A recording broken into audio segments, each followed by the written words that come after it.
Happy Monday morning. Guten Morgen. Ich bin Maren. Hello, good morning. I'm Genevieve. Ja, wie ihr seht, Todd ist heute leider nicht dabei. Der hat einen freien Tag. Der sei ihm vergönnt. Und deswegen habe ich Genevieve mitgebracht. Einige von euch kennen sie vielleicht schon. Die war letztes Jahr schon mal hier. Und da hatten wir über Irish English und Irish, also Irisch, gesprochen. Genevieve, kannst du vielleicht mal Hallo oder Guten Morgen auf Irisch sagen? Yeah. Majin moi. And sláinte. I don't know if you remember sláinte, anybody from the last session. It might be a bit early to say sláinte, but that means cheers in Irish. Cheers. Prost. Ja, und ich habe Genevieve heute wieder mitgebracht, damit ich nicht alleine hier bin und eine Alleinunterhalterin sein muss. Und heute haben wir uns ein bisschen was anderes überlegt und wollen mit euch, ja, wie ihr lesen könnt, Quiz-Time. Wir wollen heute sehr viel Quiz machen und False Friends üben. Und wir hatten schon mal die allererste Session, die wir gemacht haben, die war über False Friends, also Wörter im Englischen und Deutschen, die sehr ähnlich oder sogar gleich klingen, aber eine unterschiedliche Bedeutung haben. Und die sind natürlich immer sehr spannend, weil da können ganz viele auch lustige Fehler passieren. Und ja, Deutsch und Englisch sind ja sehr eng miteinander verwandt, weswegen es eigentlich auch sehr viele Good Friends gibt, also gute Freunde. Also eben Wörter, die ähnlich oder gleich klingen und auch die gleiche Bedeutung haben. Zum Beispiel Maus, Bread, Brot, das klingt alles sehr ähnlich, heißt auch immer das Gleiche. Und die False Friends, die sind eigentlich sehr spannend, weil die haben sich oft aus einem Wort mit gleicher Bedeutung entwickelt und dann haben sich die Sprachen unterschiedlich entwickelt und in der einen Sprache ging die Bedeutung so in die Richtung und in der anderen in die andere. Und dann kann man oft sehen, dass sie doch irgendeine Verwandtschaft haben, aber etwas anderes bedeuten. Und ja, ich würde gleich mal Genevieve fragen, hast du so ein favorite example of a false friend in German and English? Sure. I mean, as you know, Maren, I have been teaching in Berlin for 12 years before coming to Babel. So I had a lot of students of very different levels, but still one of the most common false friends I've ever seen is the German bekommen and the English become. I'll post that. Exactly. Zeig das mal hier, ja. Bekommen und become. Exactly. Okay, so they're both verbs, and yes, connected once upon a time in the past. But if we say, let me give you an example, that's better. Let me say to you, okay, if someone said to you, I become a baby. Yeah. That sounds so funny. So does it sound funny to you, Maren? Huh? I become a baby? I'll post that in a second. So, vielleicht erinnern sich manche von euch, wir hatten dieses kleine Sternchen schon mal. Ich habe das mal daran gemacht. Das bedeutet, dass ein Satz eigentlich falsch ist. I'll become a baby. Die Idee dahinter ist, jemand möchte sagen, ich werde ein Baby bekommen, richtig? Aber was muss man auf Englisch sagen dazu? Also, if you say that to somebody, it's ich werde ein Baby werden, like Benjamin Button, I think the movie Benjamin Button, where he was old and then became a baby. So if you're Benjamin Button, that's okay. That's okay, you can say this, okay. But if you are pregnant and you are expecting a baby, then in English you would say, I'm having a baby. I'll just post that 1 second. And maybe if you're adopting a baby, I mean, it is possible. If you're adopting a baby, then you could say, I will get a baby. I mean, because if you translate bekommen into English, you can have get or have as the translation. Genau, also bekommen, ich sage das nochmal ganz kurz auf Deutsch, aber wir machen ja heute auch ein bisschen Verständnisübung auf Englisch. Aber genau, das deutsche bekommen ist nicht das englische to become, sondern wenn wir etwas bekommen, können wir sagen to have oder to get oder to receive, je nachdem welcher Satz das ist. Und das englische to become ist auf Deutsch werden. Exactly. And like another example, if you're in a restaurant and you say, I become a pizza or I become the pizza, then I instantly have this image of Aaron turning into this big round pizza with tomato sauce and salami. So in the restaurant situation, I'll have a pizza. I would like a pizza. But not I become a pizza. Oh, or can I get the pizza? Get the pizza, yeah. Ja, ich liebe falsche Freunde. Yeah. Und and I have a small this example from my perspective. So yeah. when I first came to Berlin back in 2006, and I got an apartment, and it was very informal. So I was texting with my landlord, and he sent me an SMS text message saying everything is fine, but also auf Deutsch, aber wir müssen die Kaution besprechen.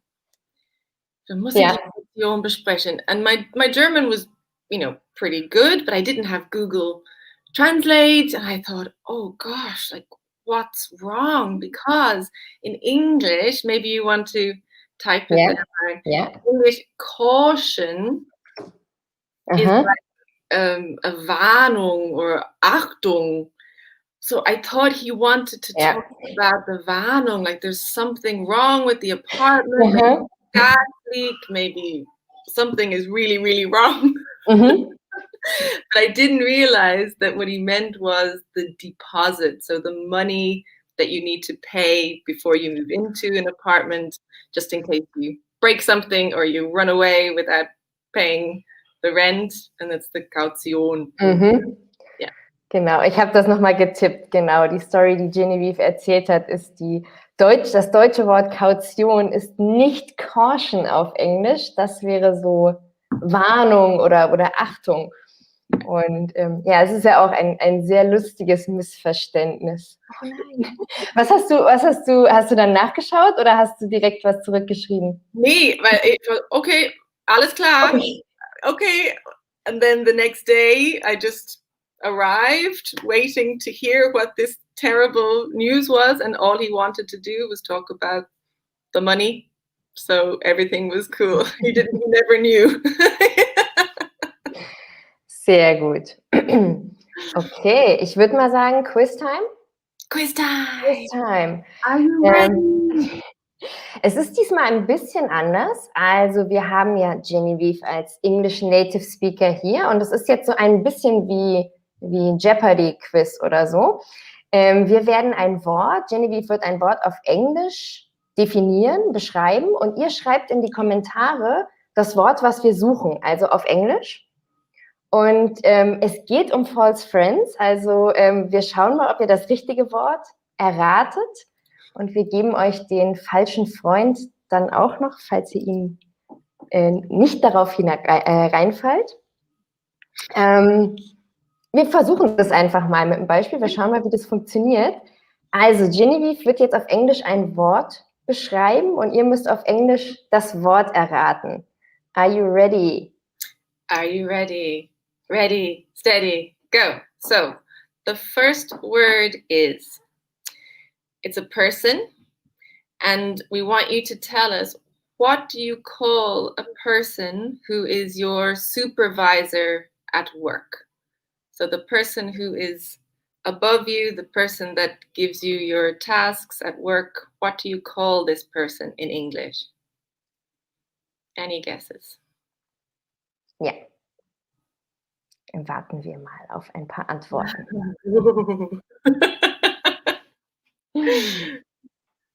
Guess I could call you this, Maren. Okay. Ah, okay. We're getting some guesses. Ooh, ooh, Ja, ooh, ooh. ja, ja. Ooh, a good Und answer. sehr schön. Ich sehe 2 verschiedene Antworten bisher. Ich sehe Boss und Chef. So, which is the right word for what you described, Genevieve? Was ist die Some of you richtige are right, Antwort? some of you are wrong, but so close, so close. And it's so interesting here. Sabine has written, it's not chief. Now you are correct, but in some jobs, so for example, if you are a fire person, fireman or a firewoman, you actually would say the person above you is your chief. And in some American companies, they would say it, but it's not so common. The most common word for the person who is your supervisor at work is boss. Boss. So I'll put that in the correct. comments. So, the German word, das deutsche Chef, der Chef oder die Chefin ist auf Englisch Boss. Now, I also saw the English chef in the comments. Jetzt können wir das Quiz noch ein bisschen weiterspielen. Es gibt auf Englisch auch das Wort Chef, das bedeutet aber etwas anderes. Und das kann Genevieve jetzt auch erklären und ihr könnt auf Deutsch raten, was das ist. Okay. Genevieve, what's a chef? So a chef is somebody that works in a restaurant kitchen. Ooh, Diana! Ding, ding, ding, ding, ding. Ja. And Uwe, Sehr excellent. gut. Oh, ja. Karin schreibt Küchenchef, genau. Da haben wir auch wieder sehr die Verwandtschaft, ne? Und wahrscheinlich hat sich dieses Wort auch so entwickelt irgendwie, dass es im Englischen einfach in diese Richtung von Küchenchef gegangen ist. Und im Deutschen ist es allgemein einfach Chef, Boss. Wow. Wow. Cool. Okay. Okay. Let's make it difficult. It's too easy, Maren. Come on. So I'm ready for the next one, Jenny. If you go. Okay. So number 2. Number 2 is a body of water, not the ocean, not a river, and especially in Berlin in the summertime, it's a place where lots of people would like to go swimming. I'll put that here. So, kein Meer, kein Fluss. Let's wait for some comments. Aha. Okay, Blümchen, Antwort ist super, Pool, auch gut, haben wir aber nicht gesucht. Okay, ich sehe. Yep, yep. Ich sehe verschiedene Antworten.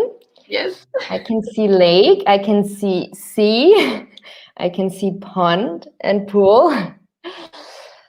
Also, Genevieve, was ist das Wort, das wir gesucht haben auf Englisch?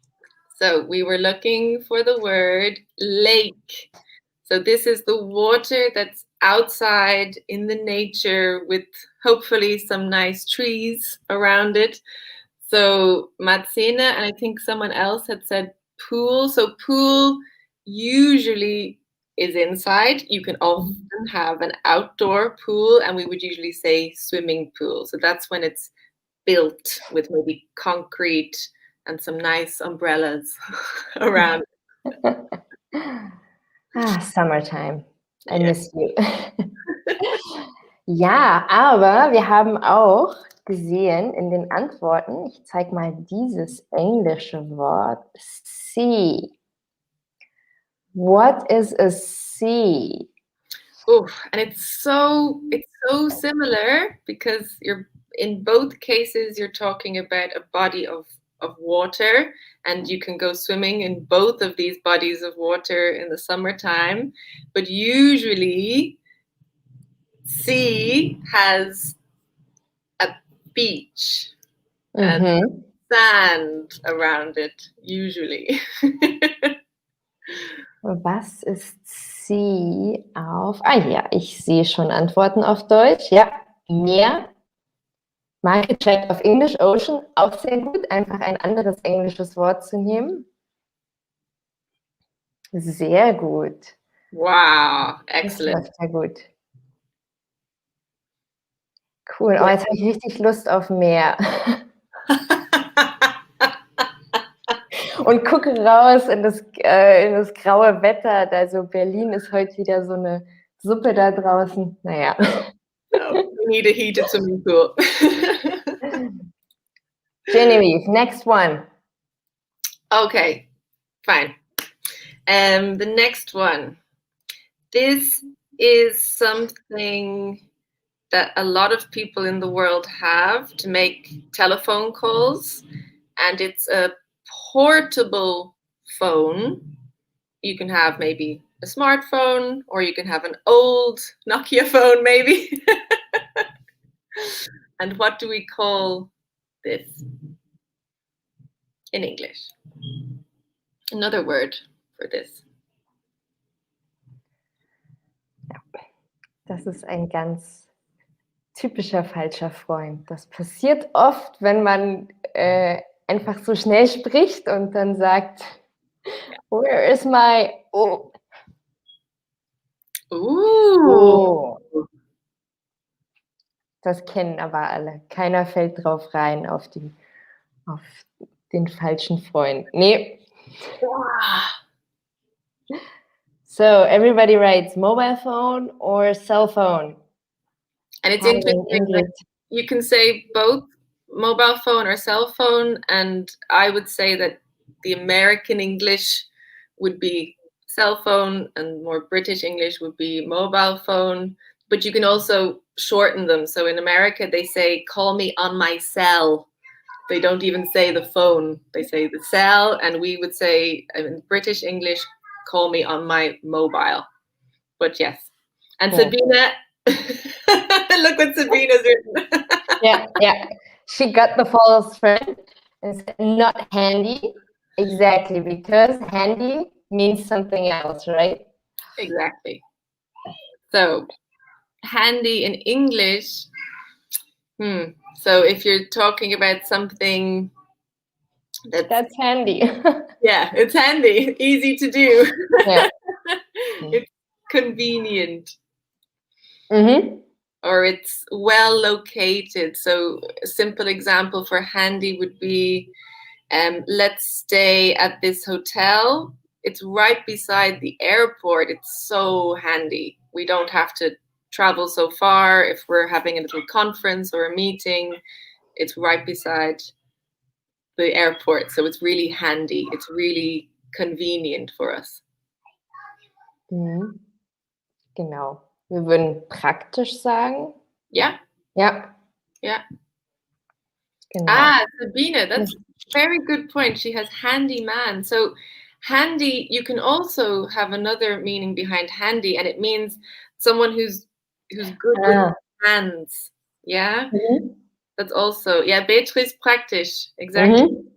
But handyman, that's a very good point. If you say he's really handy, he is really handy. That means he can fix things and he knows how things work. He can build things, or she could build things.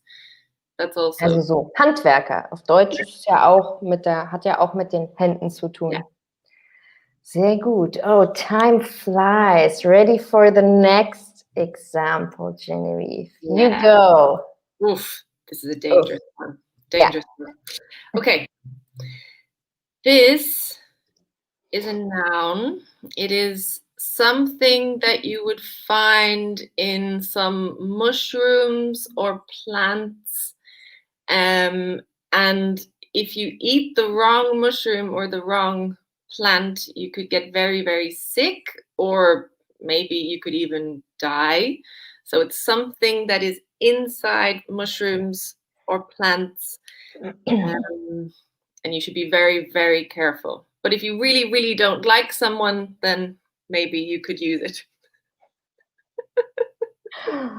Or you could find it some animals might have it, right? Animals that can bite you. Oh, some snakes. Mm. Okay. I see in the comments. Ja, ich sehe schon ein paar Antworten und ich sehe auch Uwe schon, der den falschen Freund erraten hat. Ja, es ist zu einfach.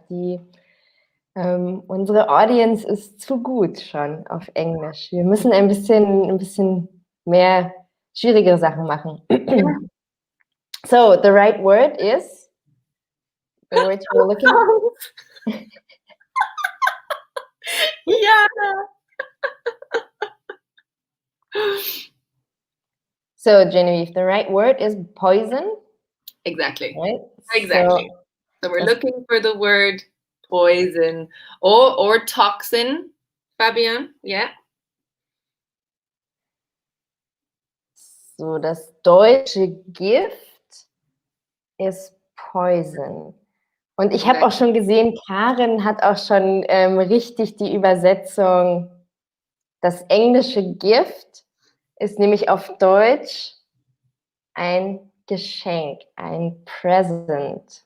So don't confuse those two. I mean, you Sehr won't. gut, sehr gut. Fantastic. But to give someone some gift or a Geschenk, to give someone a present or some poison, big difference. Yeah. Big difference. Okay, should we do another one? Yes. Okay. So this is a little animal with lots of spikes and can be seen in some gardens, especially at night. And when they're afraid, they roll up into a little ball. I like those. I know. I haven't seen one in forever.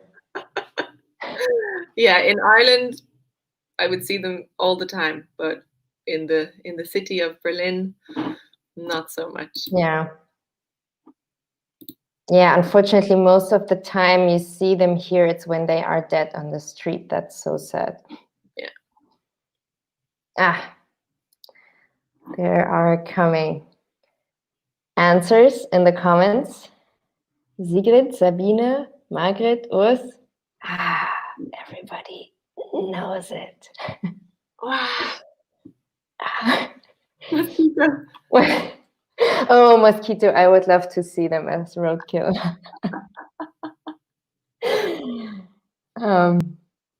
Ja. Okay. Keine Falle gestellt. Ihr habt das alle richtig. Hedgehog ist der. Ich schreibe mal kurz. Auf Deutsch der Igel ist Hedgehog. Und wo wir versucht hatten, euch eine Falle zu stellen, ist nämlich dieses englische Wort Eagle. Es klingt eigentlich fast wie das deutsche Igel. It really does. It's also an animal, right? Diana ist so schnell.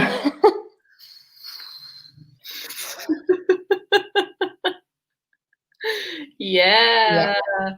Wir brauchen ein kleiner Typo, aber Igel ist Adler, genau. Genau, ja. Ihr seid alle schon viel zu gut für das, was wir hier vorbereitet haben. Genau, danke Diana. So, genau, Igel ist Adler. Okay, ich würde sagen, wir machen das nächste Beispiel, Genevieve. Okay, ja.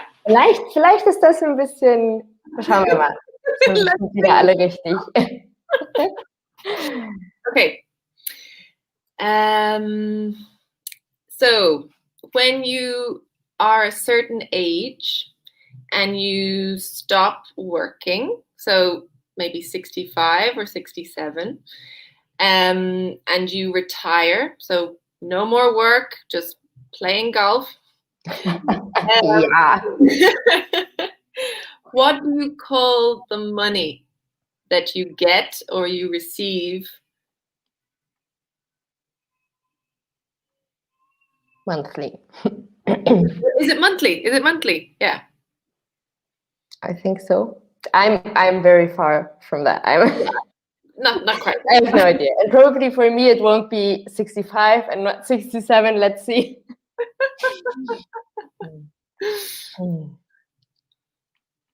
Oh, Karin.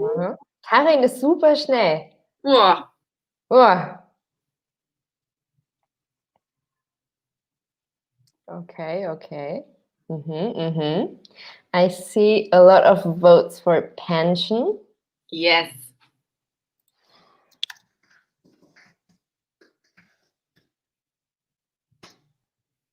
Type that here.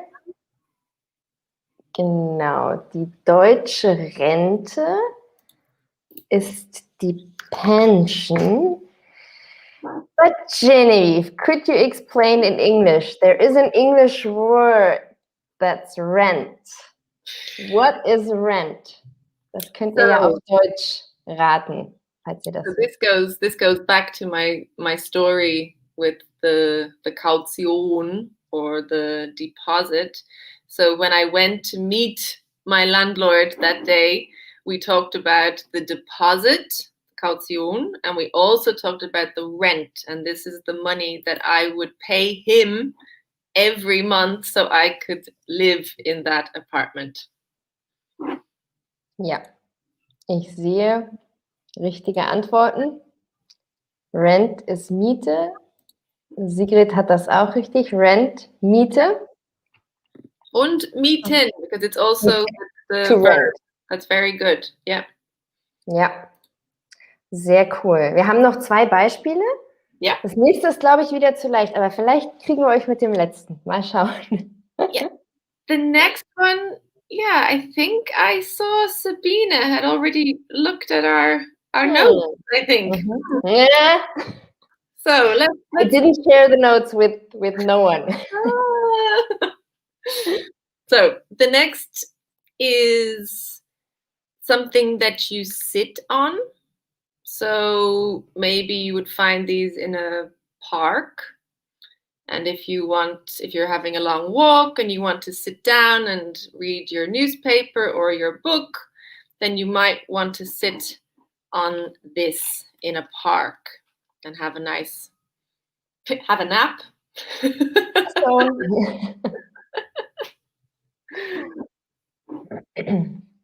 Oh, Diana, Ja. so schnell. Beatrice.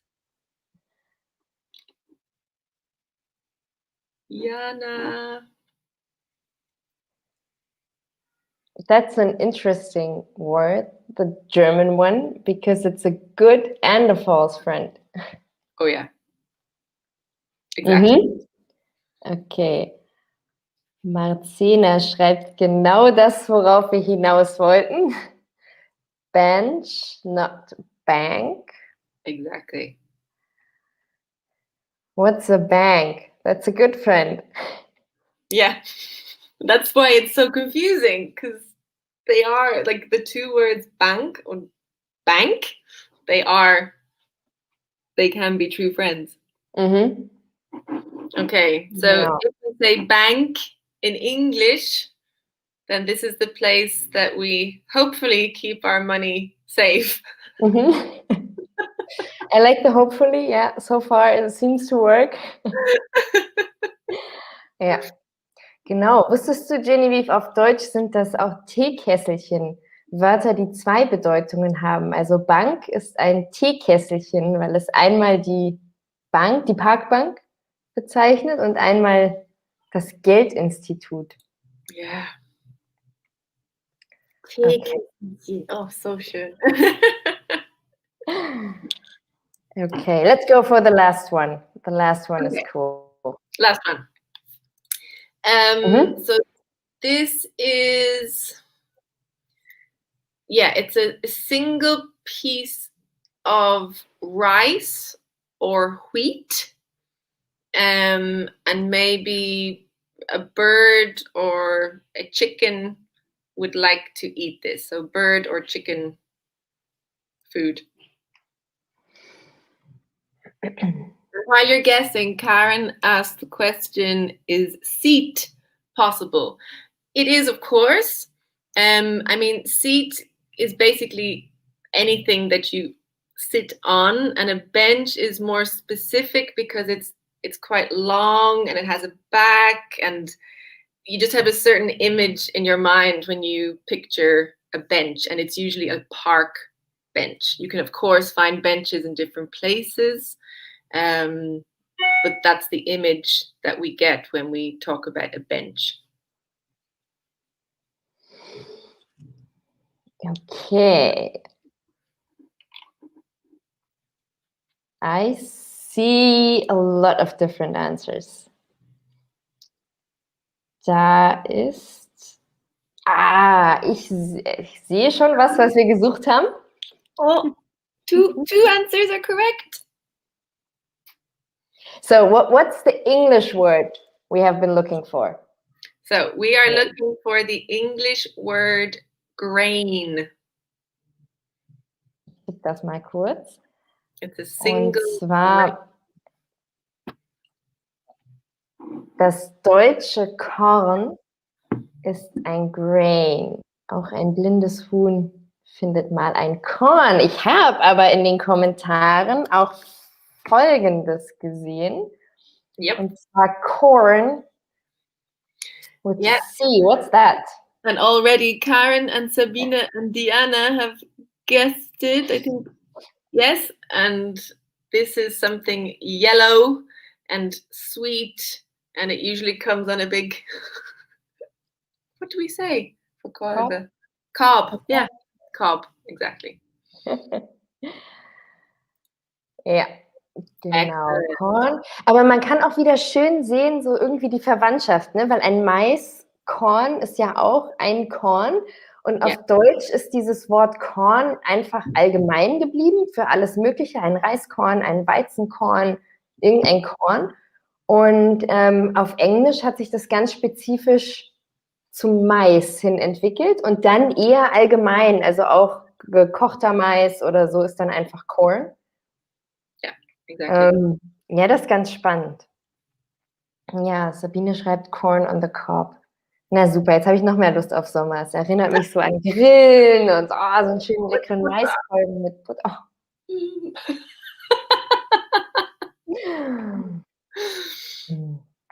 Ja, das war eigentlich schon unser Quiz. Wir haben aber noch 2 interessante kleine Beispiele für, ja, false friends oder Sachen, die etwas anderes bedeuten. Die wollten wir euch eigentlich auch noch erklären, weil die besonders witzig sind. Es gibt manchmal auch so, ja, Phrasen oder Redewendungen, die wir auch im Englischen und Deutschen haben, aber die unterschiedliche Sachen bedeuten. Zum Beispiel gibt es da etwas, das ist auch ein Lieblingsbeispiel von Genevieve. Wenn man zum Beispiel, wir beide gehen einen Kaffee trinken, Genevieve. Was sagst du dazu? Ja, gerne. Toll. Und wenn wir jetzt bezahlen wollen und ich sage zu dir, ich lade dich ein. Mhm. Ja, auf Deutsch geht das. Ich lade dich ein. Super, du bezahlst. Yeah.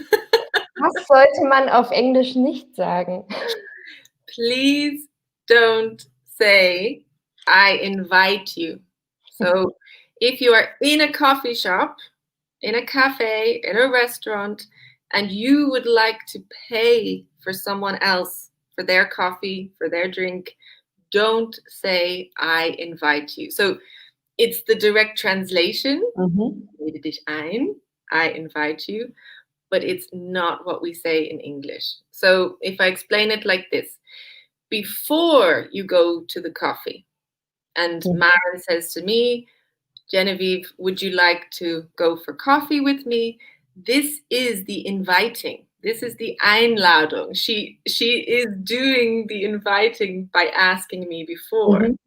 But once we're in the coffee shop, ready to pay, what Maren should say if she wants to pay is, it's on me.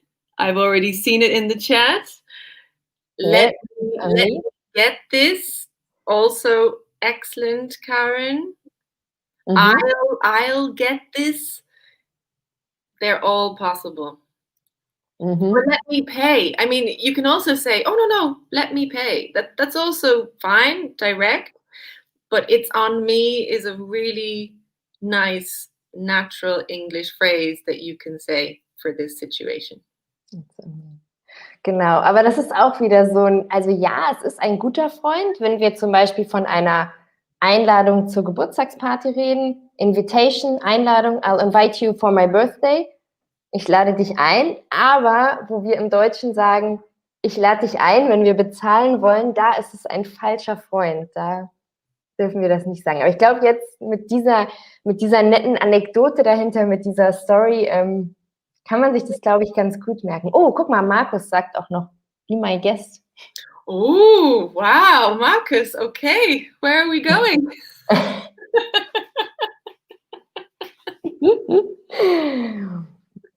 Und so ein Beispiel gibt es noch, da habe ich vorhin auch sehr drüber gelacht. Und zwar gibt es auf Deutsch, kann man sagen, über den Berg sein.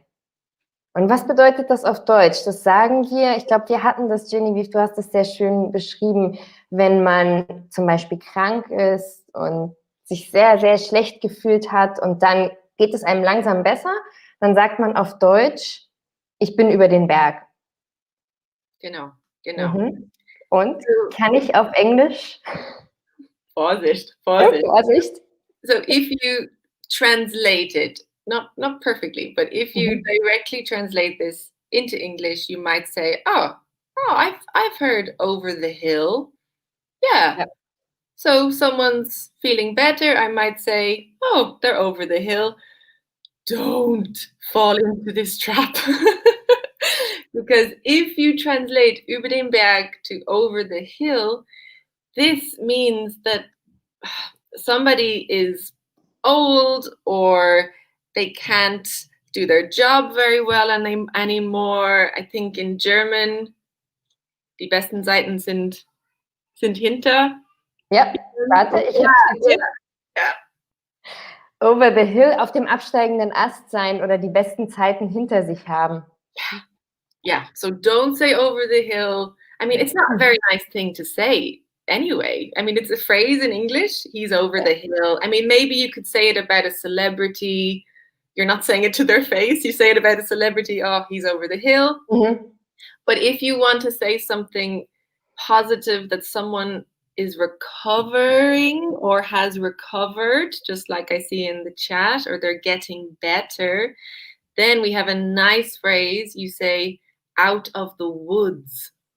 So just like in German, like über den Berg, it's like you're inside a forest and it's dark and scary, and you're coming out the other side after the illness or the bad time. So it's a very positive thing to say.